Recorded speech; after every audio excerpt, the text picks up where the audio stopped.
300 ফিটের হাঁসের মাংস আর চাপটি যখন আমাদের বাসায়, তো কালকের থেকে আমাদের প্ল্যান ছিল যে আজকে সন্ধ্যায় আমরা 300 ফিটের মতো একদম হাঁসের মাংস আর চাপটি খাবো।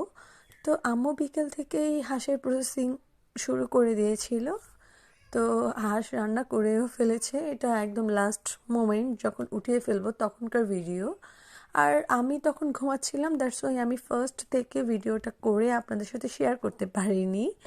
তো অন্যদিকে আম্মু একদম আম্মুর বিখ্যাত প্যান, যেটাতে আম্মু ভাজা পোড়া করে, চাপটি বলেন যা কিছু, তো ওই প্যান বসিয়ে দিল, চাপটি রেডি করছিল। আর আমি ওয়েট করছিলাম এটা কখন হবে, কখন খাবো সেই উদ্দেশ্যে, কারণ শীত চলে যাচ্ছে বাট দেখেন আজকে কিন্তু অনেক ঠান্ডা পড়েছে, এর মধ্যে গরম গরম চাপটি আর এই হাঁসের মাংসের তো কোনো তুলনাই নেই। তো এইটা একটা জম্পেশ নাস্তা এই শীতের ইভিনিংয়ে। তো এই তো আমি আম্মুর সাথে ভিডিও করছিলাম, সাথে থেকে একটু মাতবুরি করছিলাম, জাস্ট আপনাদেরকে ভিডিওটা শেয়ার করবো এই জন্য। তো এটা বাসায় প্রায় করে থাকে আম্মু, কিন্তু কখনো ভিডিও করা হয়নি, আজকে ভিডিও করলাম, আপনাদের সাথে শেয়ার করলাম, এই আর কি।